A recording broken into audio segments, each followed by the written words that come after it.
Hello my dear students, कैसे हो आप लोग। उम्मीद करते हैं अच्छे ही होंगे।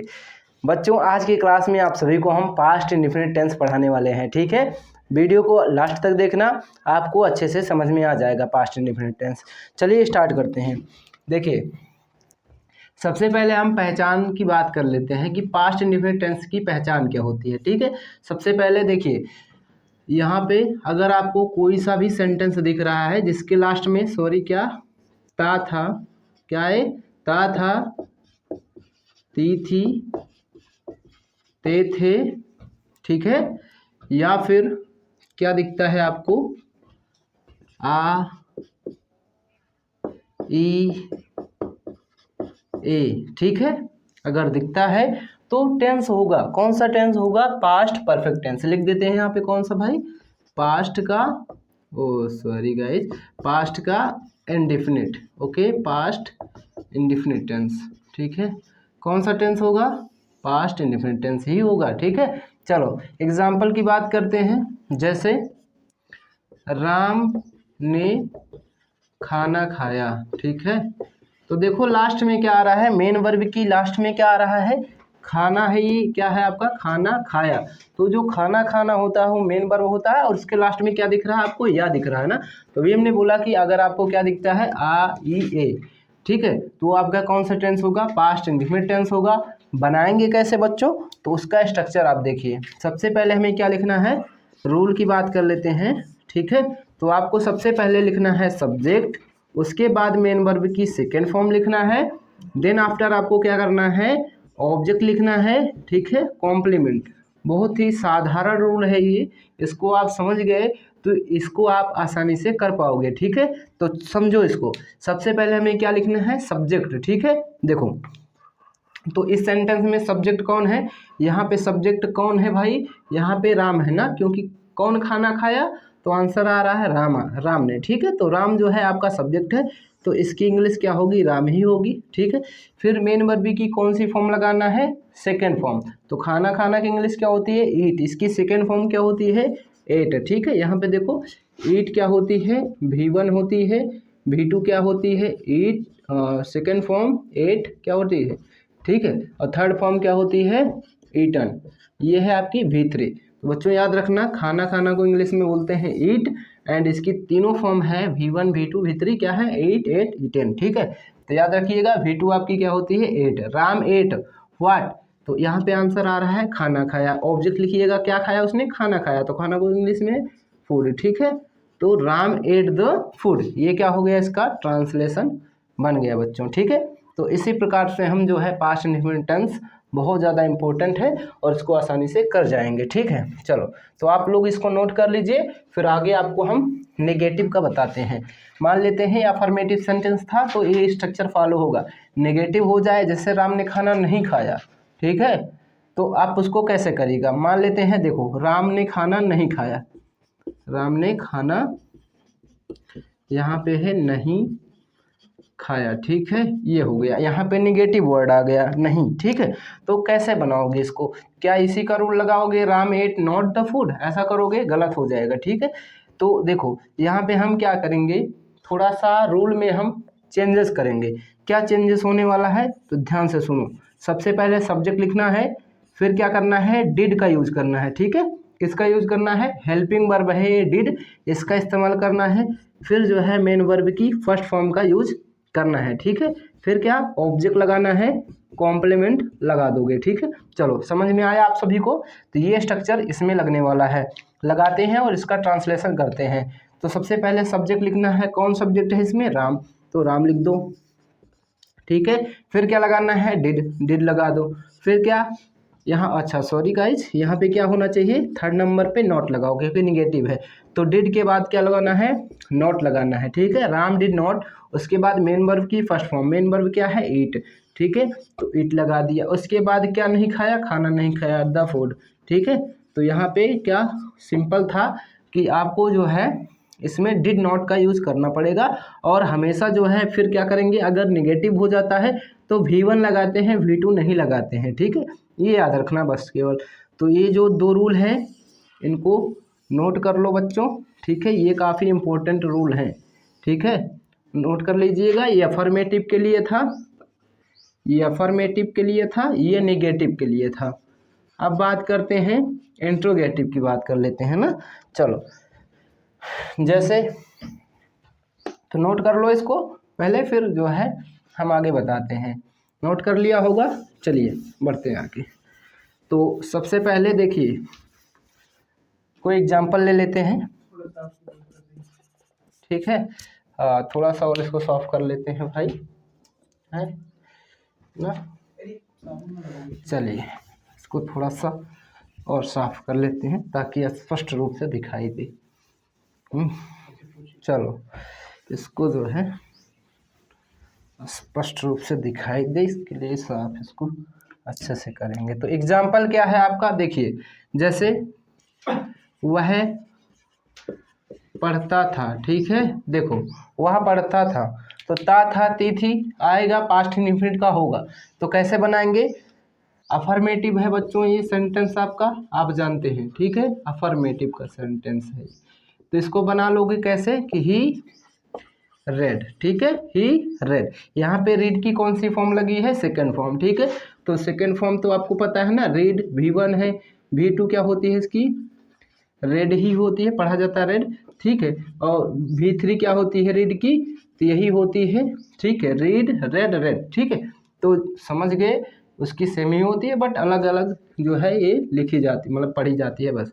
चलो तो यहाँ पे क्या हुआ, ही रेड, ये क्या है आपकी V2 लगी है, सब्जेक्ट, उसके बाद वर्ब की सेकंड फॉर्म, फिर ऑब्जेक्ट, ऑब्जेक्ट नहीं है, क्या पढ़ता था, ठीक है। तो यहाँ पे है सिंपल ही रेड, वो पढ़ता था, ठीक है। अब देखो बच्चों हम बात करें निगेटिव की, तो निगेटिव में क्या हो जाएगा, वो नहीं पढ़ता था, ही डिड नॉट, क्या हो जाएगा, ही डिड नॉट रेड, ठीक है, he did not read, sorry यहाँ पे क्या, ही डिड नॉट रीड, यहाँ पे क्या है V1 लगी है।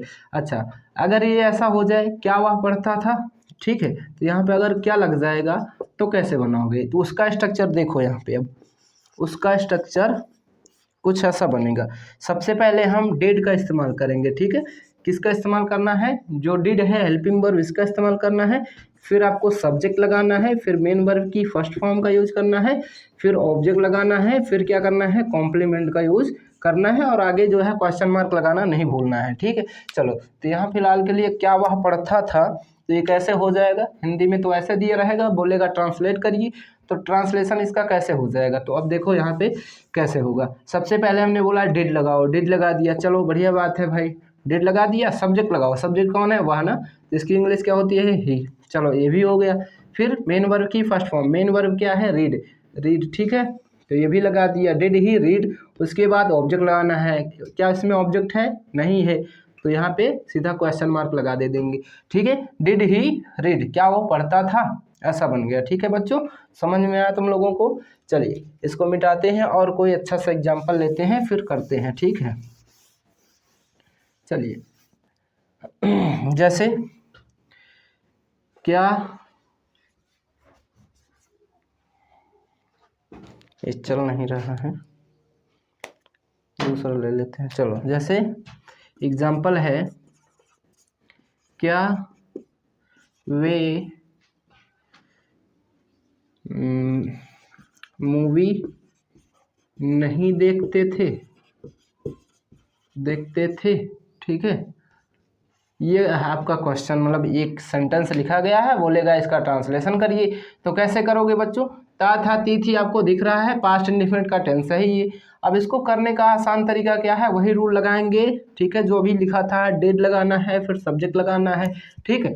और कहीं ना कहीं अगर नेगेटिव और रहा है तो नॉट भी लगा देना है सब्जेक्ट के बाद। चलो तो सबसे पहले क्या करोगे, डिड लगाओगे, डिड लगा दिया, फिर लगाना है सब्जेक्ट, सब्जेक्ट कौन है, वे ना, वे मूवी नहीं देखते थे, ऐसा कर लीजिएगा तो सब्जेक्ट पता चल जाएगा। ये हो गया दे, वे को इंग्लिश में क्या बोलते हैं, दे, डिड दे, ठीक है। फिर क्या, मेन वर्ब की कौन सी फॉर्म लगाना है, फर्स्ट फॉर्म, ठीक है, क्योंकि अगर नेगेटिव है तो नॉट लगा देना है, नॉट। फिर क्या, वॉच की कौन सी फॉर्म लगाना है, फर्स्ट फॉर्म, ठीक है, डिड दे नॉट वॉच।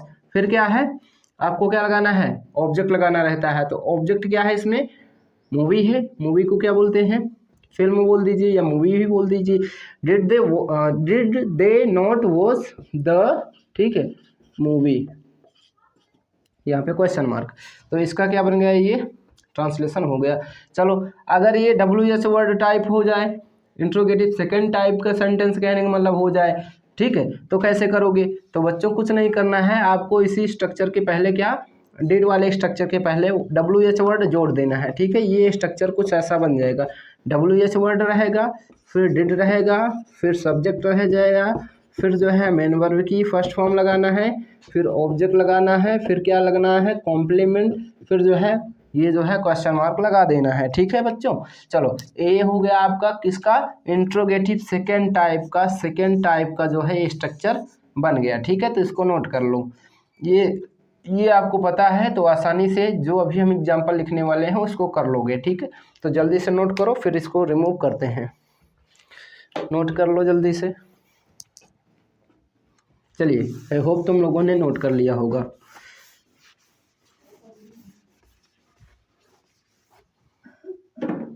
चलो देखो एग्जाम्पल क्या है, जैसे मैंने एग्जाम्पल में बोला तुम क्या करते थे, ठीक है, तुम क्या करते थे। तो यहाँ पे देखो ता था ती थी आ रहा है, WH वर्ड कहाँ आ रहा है, बीच में। हिंदी के सेंटेंस में अगर कब कहाँ क्यों जैसे वर्ड कहाँ आएंगे, बीच में आएंगे, तो इंट्रोगेटिव सेकंड टाइप का होता है। अगर इंट्रोगेटिव सेकंड टाइप है तो ट्रांसलेशन हमें किस में करना है बच्चों, इंट्रोगेटिव सेकंड टाइप में ही, इंग्लिश वाले में करना है, ठीक है। चलो कैसे करेंगे, तो सबसे पहले कब कहाँ क्यों की इंग्लिश वही लगाएंगे। तो क्या की इंग्लिश क्या होती है, वाट लगाओ। फिर क्या लगाना है, अभी तुमको बताया कि यहाँ पे डिड भी लगाना है, ठीक है। यहाँ पे क्या लगाना है, डिड लगाना है। फिर क्या लगाना है, सब्जेक्ट कौन है, तुम, तो व्हाट डिड यू। फिर करना की इंग्लिश क्या होती है, डू होती है, व्हाट डिड यू डू, ठीक है। और यहाँ पे लगाना है क्वेश्चन मार्क। तो बन गया इसका क्या, व्हाट डिड यू डू, तुम क्या करते थे, ठीक है। तो बन गया ना भाई, बहुत आसान तरीका है। आप चाहे कोई सा भी सेंटेंस ले लो जो पास्ट इंडेफिनिट का होगा वो आपसे बन जाएगा इन्हीं 4 फार्मूलों से, ठीक है। और कोई अन्य फार्मूला आपको नहीं लगाना है। चलिए तो बन गया बच्चों, समझ में आया तुम लोगों को, ठीक है। चलिए कोई सा और एग्जाम्पल ले लेते हैं और करते हैं। देखो जैसे मैंने कोई एग्जाम्पल बोला, जैसे वह जो है मैदान में क्रिकेट खेलता था, ठीक है। वह मैदान में क्रिकेट खेलता था। तो यहाँ पे देखो कैसे बनेगा, तो इसका तो अफर्मेटिव सेंटेंस है, इसमें नहीं दिख रहा है, क्वेश्चन मार्क नहीं दिख रहा है, तो कहीं ना कहीं अफर्मेटिव है। तो क्या बनाओगे, सबसे पहले कौन मैदान में क्रिकेट खेलता था, तो आंसर आ रहा है वह की इंग्लिश क्या होती है, ही, ठीक है। फिर क्या लगाएंगे, मेन वर्ब की सेकंड फॉर्म, मेन वर्ब क्या है, प्ले की कौन सी फॉर्म, सेकंड फॉर्म, ही प्लेड, क्या खेलता था, क्रिकेट, ही प्लेड क्रिकेट, कहाँ पे खेलता था, मैदान में, इन द फील्ड, ओके। तो ये बन गया आपका, ठीक है, इसका इंग्लिश ट्रांसलेशन हो गया, वह मैदान में क्रिकेट खेलता था, he played cricket in the field, ठीक है। अच्छा वो नहीं खेलता था तो क्या बन जाएगा, he did not play cricket in the field, ठीक है, ये बन जाएगा, ठीक है बच्चों, नोट कर लो इसको। फिर क्या, अगर ऐसा हो जाए क्या वह मैदान में क्रिकेट खेलता था, तो कैसे बनाओगे, सबसे पहले डिड लगाना है, ठीक है। इसके बाद सब्जेक्ट कौन है, ही, डिड ही, फिर क्या, मेन वर्ब की first form, did he play, फिर क्या, क्रिकेट इन द फील्ड, ठीक है। ये हो गया तुम्हारा interrogative first type. Second type की बात करें तो कैसे बनेगा, सेकेंड टाइप में कुछ नहीं करना है, WH वर्ड पहले लगाने है ना, वह मैदान में क्रिकेट क्यों खेलता था, ठीक है। तो यहाँ पे क्या, क्यों की इंग्लिश क्या होगी, वाई के बाद डिड, ठीक है, why did he play cricket in the field, ठीक है, इन द फील्ड। गाइस ये क्या बन गया आपका, सभी का सभी, affirmative, negative, interrogative second type, first type सब बन गया, ठीक है। तो तुम लोगों को आई होप वीडियो पसंद आई होगी। वीडियो पसंद आई है तो वीडियो को लाइक कर दो, चैनल सब्सक्राइब करके जाना। मिलते हैं नेक्स्ट वीडियो में, धन्यवाद।